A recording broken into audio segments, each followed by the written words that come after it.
Today, we're talking about finances. Your finances in your 20s don't need to feel overwhelming. You can both understand them while simultaneously improving your relationship with them. So, keeping everything simple, here are my 5 favorite tips for managing your money as a young adult. Let's dive right in.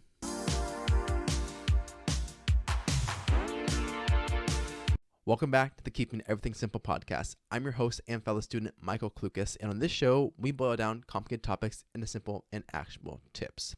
So, I actually have a 6th tip ready for you guys, but you got to stay to the end for that one. But we're going to dive right into the first tip of the day, which is to prepare your paycheck. And this sounds a little weird, but let me explain. When I say prepare for your paycheck, it is first and foremost preparing your accounts, understanding that you have, say, direct deposit set up, that you are ready to receive that money into your accounts. That way, once it has hit the station, which is, I'm going to use like a train as an analogy here.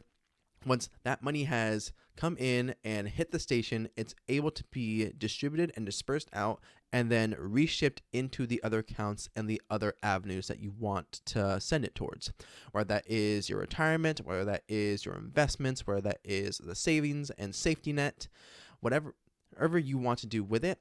Once you have prepared your accounts, that is the system by which your money is going to flow in and out. So you should set it up and prepare for those paychecks by having the proper accounts and systems in place. And when you're preparing for your paycheck, you also want to know, when does payday occur? Are you paid bi-weekly, so every 2 weeks of the month? Are you paid monthly? Are you paid weekly? Are you paid daily? Whatever it is, you should just be understanding and know, when are you actually getting paid? When do you truly have money coming in? Because that allows you to mentally think forward and plan, okay, how am I going to pay these bills? How am I going to pay this rent? How am I going to pay and save for this experience, or put a down payment towards a house, whatever it is.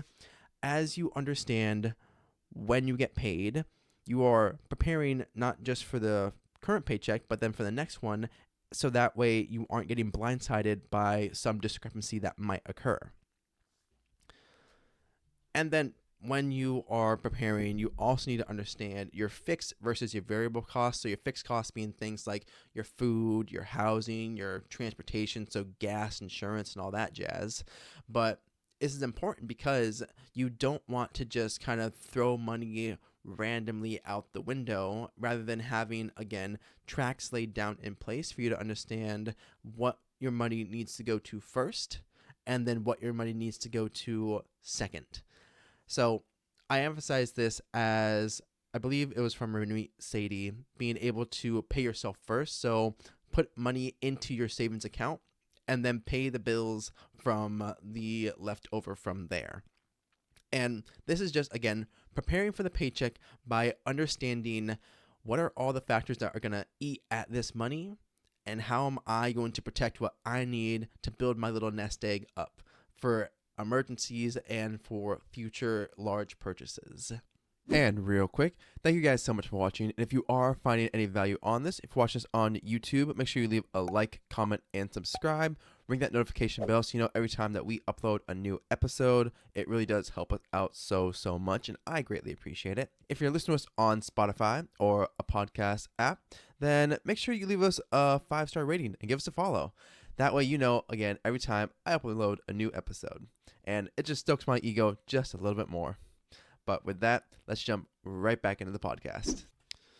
The other tip that I have, number 2, is to treat budget like a diet. You want to ease into this new lifestyle, not suddenly jump off the cliff and change something new entirely. Now, I like this as my description is because we have fad diets that exist, and we have all seen them, whether that originally was keto, whether it's people trying to do carnivore, whether it's people trying to do paleo, whatever your diet of choice is. I don't care. I honestly don't. But it needs to be a part of a larger lifestyle. It needs to be sustainable. And budgets are on this same category. Say you like eating out. Say you like going to fast food, which, let's be honest here, a majority of us probably like some kind of self-indulgence through fast food. But the problem here is it's not sustainable for you to say, okay, in 1 month I spent $600 on fast food for me and my friends, or me and my spouse, me and my partner, whatever it is. And then for you to say, okay, next month I'm going to spend nothing on fast food. That's not how this works.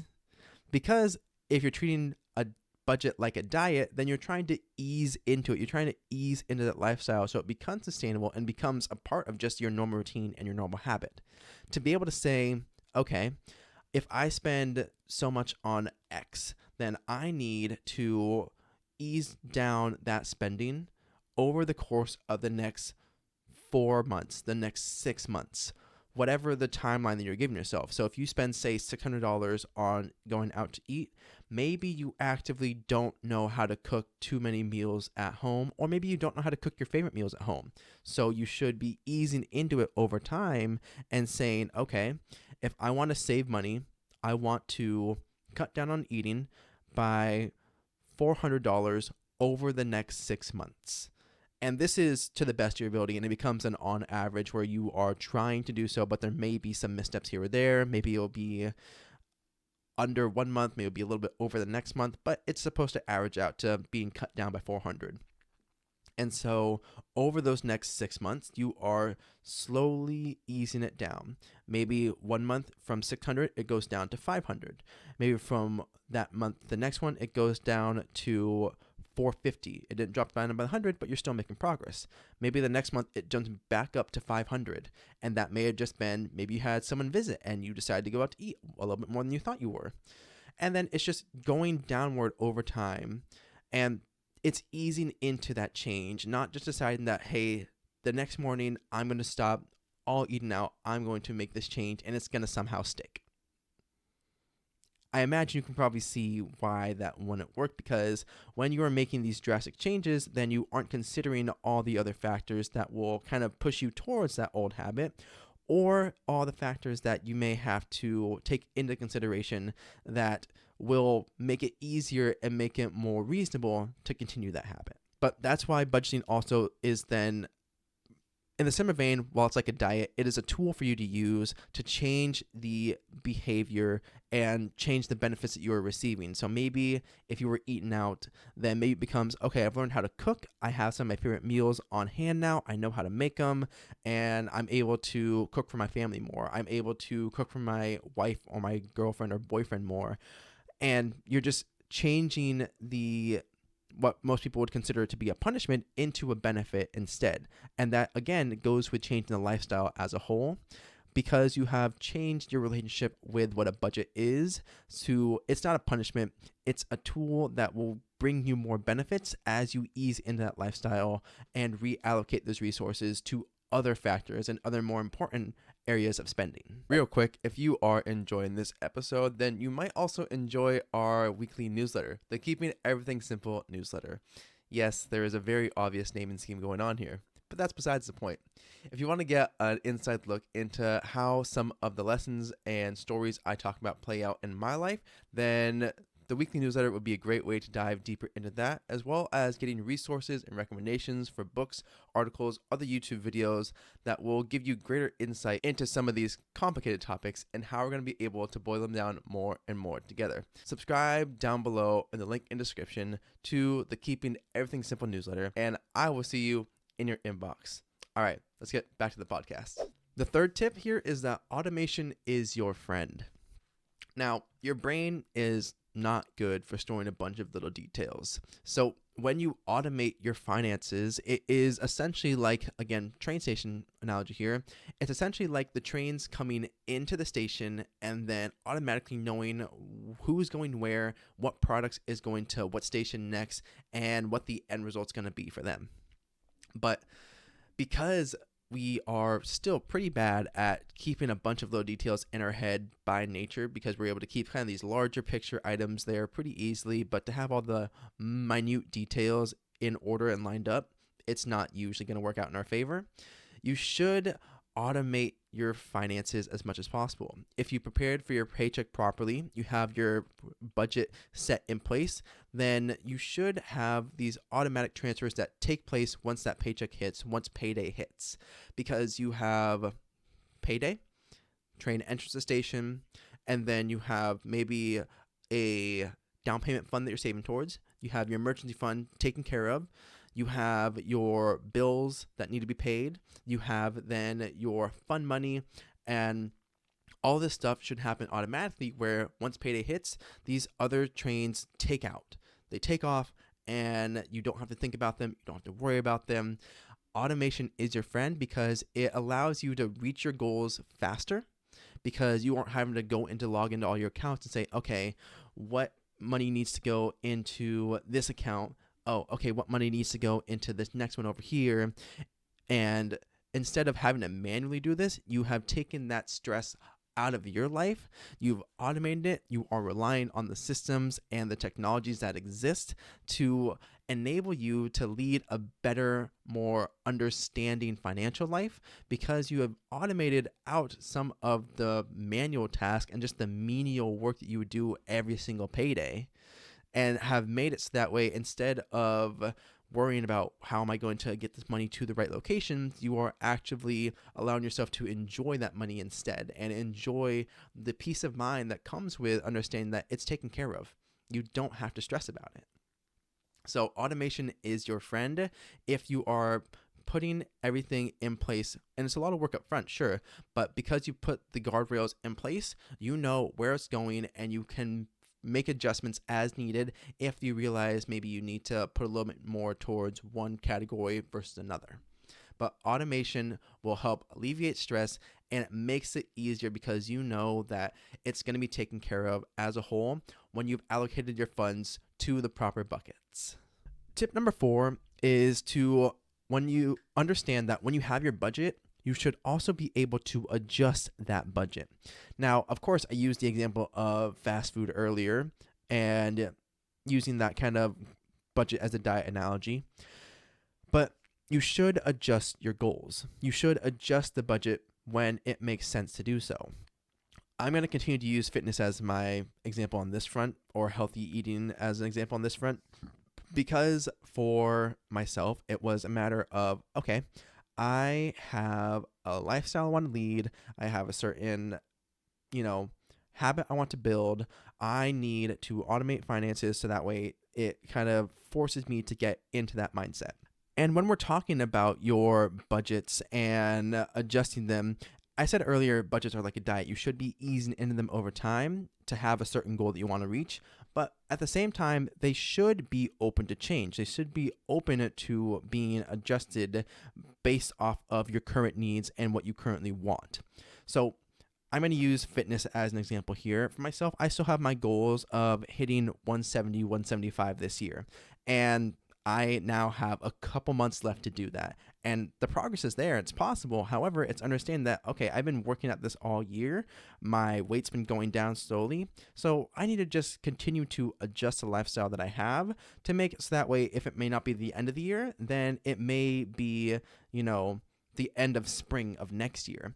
But I've adjusted the timeline because I know that I'm okay kicking the can down the road, because the lifestyle I'm currently leading is working towards that goal.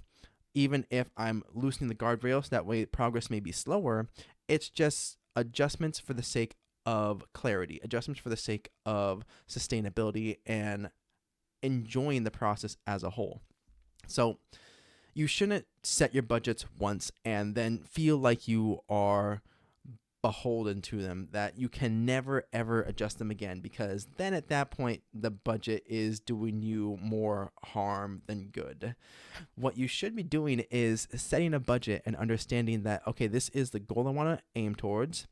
I may realize that, okay, say we're still using fast food as an example here, you may realize, okay, I don't need to go down to $200 a month because I do value some of that flexibility and it fits into my actual diet, and there's a reason and timing that is accounted for. So I'm, instead of going down to 200, I'm going to go down to 300. And so you may have come to that realization 4 months into that transition, and then you can accurately say, hey, I've given the goal of getting down to 600 in an attempt, and maybe you actually did reach from going from 600 to 200. Maybe you did reach that goal, and then you realize, okay, no, I need to bump it back up because of XYZ reasons. So don't set a budget and feel like you can never ever change it, because when we have these big spurts of motivation in the beginning, then yeah, we have all the power in the world to make these drastic changes. But the real kicker is that once we actually get to the goal that we want to have or get near to it, we may realize that that's not actually where we wanted it to go or where we need it to go. So we have to be able to adjust course, and your budgets have to be able to change and grow with you, not just have them be set once and then never thought about again.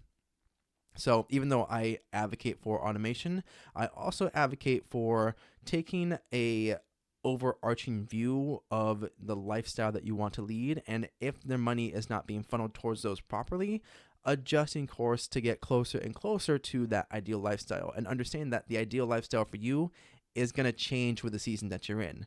A 20-year-old is going to have a very different aspect and understanding of, hey, where should my money be going? Where should I be putting this to? Than, say, a 30, 40, or 50-year-old would. And that's just because the seasons of life are going to be different, so the budgeting should adjust accordingly. If you're looking for an entry into journaling or just want to get more mindful about your own productivity, then go ahead and check out our daily review journal. This is the first edition of that journal. Available now on Amazon. Combining my own kind of journaling prompts throughout the day, it is an easy way to get you into journaling, along with easy formatting to follow. So from daily gratitude to a daily review, along with goal setting using tomorrow's daily highlight, and ending with any notes and miscellaneous reminders that you might have for yourself. It is a fantastic way to, again, start the habit of journaling, as well as get more intentional about how you control your own view of life and your day-to-day. So this is just one step in that direction on how I can help you guys do that. But follow the link in the description down below to pick one up today. And with that, let's jump right back into the podcast. Tip number 5 is to stretch your dollar as far as you can, and that can be done a couple of different ways. So it's either lowering your expenses, where you are, or at least the best you can, where you are attacking the biggest buckets first. It can be learning to coupon and save for a rainy day. It can be planning for the big purchases and then the reoccurring ones in advance. When I say stretching your dollar, it's a matter of trying to not be blindsided by just financial headwinds, trying to not be blindsided by someone's birthday, which, again, you shouldn't probably be blindsided by, but if you don't plan for it, then it may feel like a sudden, oh no, I have this expense that I don't know how to pay for. But if you're able to stretch your dollar, you're able to mentally plan out, okay, when do I need to have this money ready by? When is this money going to be deployed and used? And how can I actively have it ready to go? And that helps you understand and helps you navigate the economy with a lot more intentionality. Because when you are trying to lower your expenses, so maybe instead of buying name brand all the time, you're buying the store brand. Instead of shopping when you're hungry, which, by the way, is a really bad idea. Don't do that if you want to save money. Don't shop while you're hungry. I'm going to throw that one out there for free. But maybe instead of just shopping when you're hungry, you are instead looking at the next week's ad. You're looking at the next week's deal and then planning accordingly to say, okay, this week I have these meals lined out. Fantastic. Next week, I have already checked out what the coupons are going to be. I want to buy this, this, this, and this, and make this many meals or make this special recipe, whatever it is. You're stretching your dollar by being proactive. You're stretching your dollar by lowering expenses, by figuring out where you're going to get the best deal, by saving up months in advance before someone's birthday, before the holidays.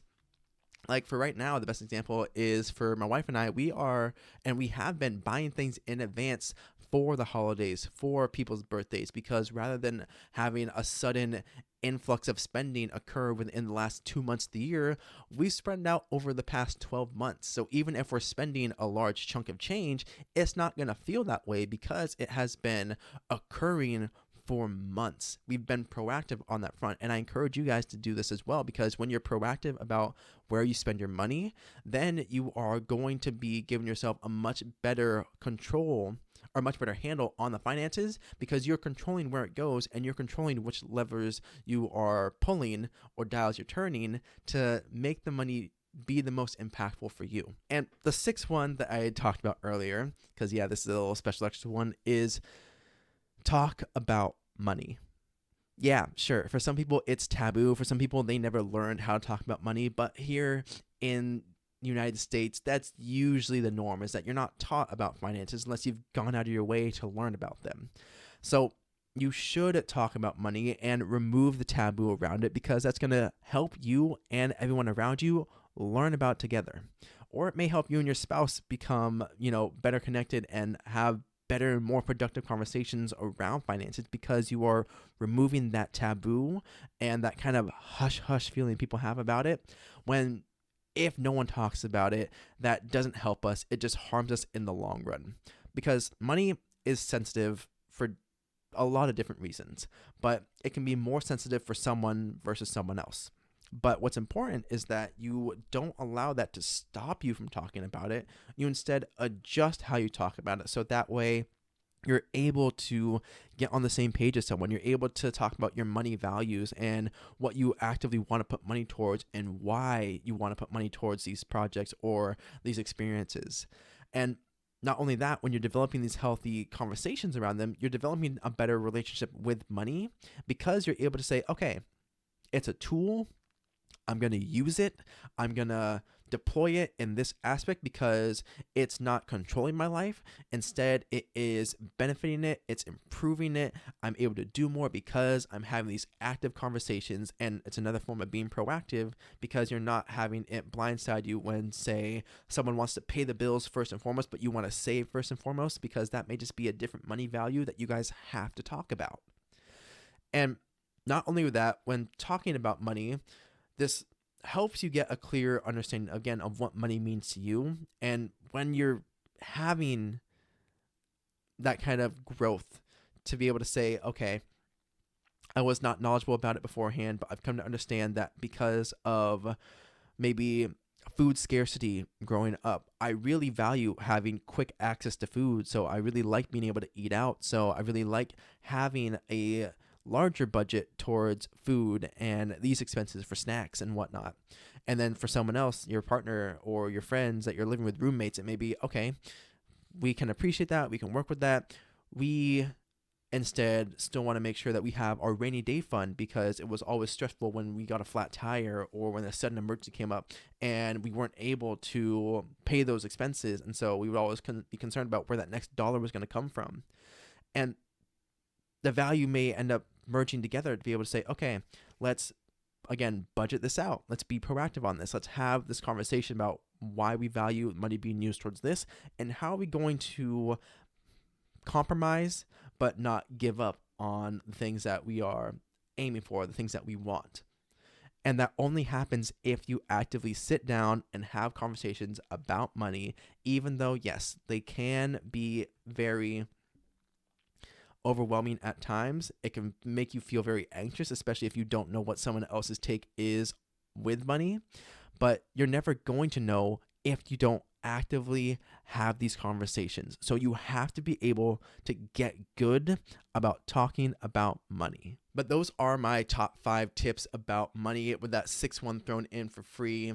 So I hope that you guys feel a bit more prepared and that you're able to dive into the world of finances just a little bit more. I highly encourage you to check out Ramit Sadie's I'll Teach to Be Rich or Graham Stephan or Andre Jick to get some basics of financing underway. Also, check out the link in the description for Ramit Sadie's book, I'll Teach to Be Rich. It's a fantastic roadmap for actively getting started on not only having these money conversations, but for budgeting, investing, all the big aspects that you would need to understand finances. This is not sponsored in any way, but I have loved that book for getting my own finances under control. So I highly encourage you guys to check that out as well.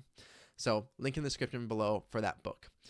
But with that, don't forget to like and subscribe if you watch us on YouTube. Ring that notification bell so you know every time that I upload a new episode. If you're listening to us on Spotify, another podcast app of choice, leave us a 5-star rating and give us a follow. So that way you know every time I upload a new episode, and so that way It shares the show with other people just like you, and I greatly appreciate it every time that you do. Keeping everything simple. Have an amazing day, you amazing people, and I will see you all in the next episode. Go out there and do great things.